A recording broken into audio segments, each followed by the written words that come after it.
अस्सलाम वालेकुम। आज हम देखेंगे कि पाकिस्तान में हम रियल एस्टेट बिज़नेस कैसे कर सकते हैं। तो सबसे पहले हम उसके लिए देखेंगे कि रियल एस्टेट बिज़नेस आखिर है क्या चीज़। इसका मतलब ये है कि आप कोई भी चीज़ या जैसे कि कोई प्रॉपर्टी है उसको बाई एंड सेल कर सकते हैं। पाकिस्तान में रियल एस्टेट की जो इंडस्ट्री है बहुत ही ज़्यादा फैली हुई है, जिसमें रेजिडेंशियल और कमर्शियल बिल्डिंग्स की सेल एंड परचेज़ की जाती है। इस इंडस्ट्री में property management, development, brokerage, property management और रियल एस्टेट मार्केटिंग भी की जाती है। अब हम देखेंगे कि पाकिस्तान के किन हिस्सों में हम इस चीज़ को कर सकते हैं या कौन से हिस्से हैं पाकिस्तान के जहाँ पर इसका काम बहुत ज़्यादा है। तो इसकी मिसाल ये है कि लाहौर, कराची और रावलपिंडी, इस्लामाबाद में इसका काम बहुत ज़्यादा किया जाता है। तो अब हम देखते हैं कि वो कौन सी टिप्स या ट्रिक हैं जिनको हम इस्तेमाल करके पाकिस्तान में रियल एस्टेट बिज़नेस को ज़्यादातर बढ़ा सकते हैं। तो उनमें यह है कि सबसे पहले आपने एक प्रॉपर स्ट्रेटजी बनानी है। आपके पास एक प्रॉपर स्ट्रेटजी होनी चाहिए कि यार मैंने अगर कोई बिज़नेस करना है, फ़र्ज़ करें रियल एस्टेट का करना है, तो मेरे पास एक प्रॉपर प्लानिंग होनी चाहिए कि इस प्लान को यूज़ करते हुए मैंने अपना जो काम है वो शुरू करना है। उसके बाद ये है कि आपने एक रियल एस्टेट की वेबसाइट को क्रिएट कर लेना है। अब वेबसाइट से क्या होता है कि जो ज़्यादातर कस्टमर होते हैं वो चेक करते हैं कि ये जो कंपनी है ये किस किस्म की सर्विस प्रोवाइड कर रही है, कि इस कंपनी की सर्विस किस टाइप की है। तो वो आपकी जो वेबसाइट है वहाँ पर जाके डिटेल देखेंगे सारी। तो उन जब डिटेल देखेंगे तो उनको पता चल जाएगा कि यार इनकी जो वेबसाइट है उस पर सारी डिटेल दी हुई है काम की, तो ये कंपनी कब से काम कर रही है, बहुत अच्छे से काम कर रही है। तो नेक्स्ट है कि आपने फोकस्ड नेटवर्किंग करनी है। नेटवर्किंग का फ़ायदा ये होता है कि जो आपका बिज़नेस है वो बहुत ज़्यादा एक्सपैंड हो जाता है। इसका फ़ायदा ये होता है कि जितने ज़्यादा एक्सपैंड होगा आपका बिज़नेस, आपको उतने ज़्यादा कस्टमर मिलेंगे, आपका काम उतना ज़्यादा बढ़ जाएगा। नेक्स्ट है कि स्ट्रेटेजिक टाइम मैनेजमेंट। आपने टाइम मैनेजमेंट बहुत अच्छे से करनी है। आपने टाइम मैनेजमेंट इस तरह अच्छे से करनी है कि ताकि आपको जो टाइम है, फ़र्ज़ करें आप कहते हैं कि मैंने दिन के कुछ घंटे नेटवर्किंग करनी है, कुछ हिस्से मैंने जी वेबसाइट पे काम करना है और कुछ हिस्सा मैंने कस्टमर के साथ डील करना है। तो आपने टाइम को डिवाइड कर लेना है, टाइम मैनेज कर लेना है ताकि आपको कस्टमर्स को हैंडल करने में आसानी रहे।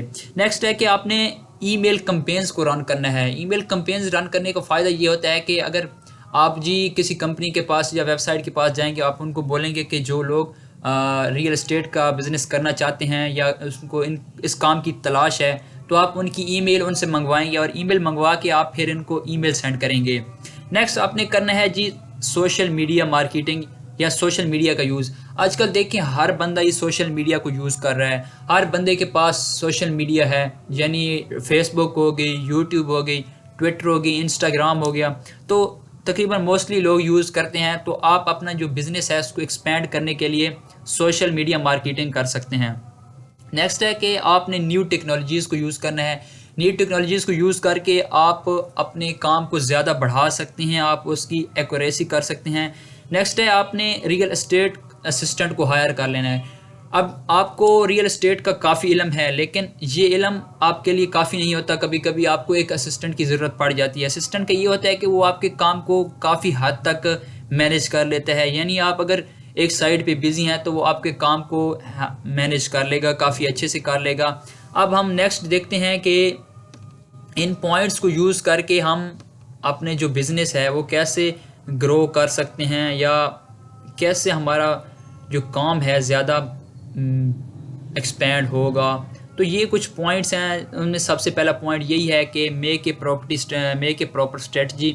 तो हम एक स्ट्रेटजी कैसे बनाएंगे कि अगर कोई बंदा न्यू है इस इंडस्ट्री में, तो सबसे पहले उसने क्या करना है कि वो हर किसी को ना बताए कि यार मैं ये काम शुरू करने लगा हूँ। उसने सबसे पहले ये करना है कि अपनी प्रॉपर्टी की जो नीच है उसको सिलेक्ट कर लेना है और सिलेक्ट करने के बाद उस पर काम करना है और उसकी जो बेसिक्स हैं उन पे काम करके उसको रन करना है।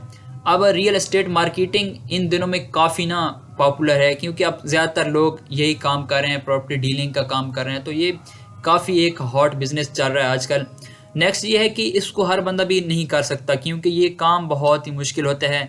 इसके लिए आपको मार्केटिंग एजेंसीज़ के पास जाना पड़ता है, उनकी ज़रूरत होती है। उनसे मदद लेते हैं आप। और दूसरा ये है कि आपको ऐसे लोग चाहिए होते हैं जो पहले इस काम को कर रहे होते हैं। आपने उनके साथ जाके डील्स मीटिंग करनी है, मीटिंग करके आप फिर वो आपको कुछ टिप्स देंगे कि आपने ये काम ऐसे करना है। फिर आपने क्लाइंट्स ढूंढने हैं, तो क्लाइंट्स ऐसे तो नहीं मिल जाते, पता ही नहीं चलता कि यार ये कौन सा बंदा आप क्या चीज़ लेना चाह रहा है। तो आप बहुत सारे लोगों से जब मिलेंगे वो आपको कुछ गाइड करेंगे और आपको वो बताएंगे कि ये बंदा है या ये बंदा अब ये चीज़ लेना चाह रहा है, ये प्रॉपर्टी इंटरेस्टेड है, इस प्रॉपर्टी में ये प्रॉपर्टी वो लेना चाह रहा है। तो आपने लोगों के साथ मीटिंग्स करनी है, उनके साथ डील करना है, ताकि आपको पता चल सके कि एक कस्टमर को कैसे डील करना है या उसको कैसे पिक करना है। तो नेक्स्ट ये है कि आपने रियल एस्टेट की एक वेबसाइट क्रिएट कर लेनी है। जब आप वेबसाइट क्रिएट करेंगे तो आपकी ना एक ऑनलाइन प्रेजेंस होगी, लोगों को पता चलेगा कि यार ये बंदा ऑनलाइन भी होता है, हम इसके ऑफिस में जाने की ज़रूरत नहीं है, हम ऑनलाइन ही सारी डिटेल चेक कर लेते हैं। आजकल जो ज़्यादा काम होता है वो ऑनलाइन ही होता है, तो फिज़िकल में ना ज़्यादा जाने की ज़रूरत ही नहीं पड़ती। अब पाकिस्तान में इन दिनों में काफ़ी रियल एस्टेट वेबसाइट्स काम कर रही हैं, तो वो टारगेट क्लाइंट्स को अलाउ करती हैं कि आप अपनी मार्केटिंग और सेल्स कैंपेन को रन करें और आपके जो चांसेस हैं सक्सेस के वो काफ़ी ज़्यादा बढ़ जाते हैं।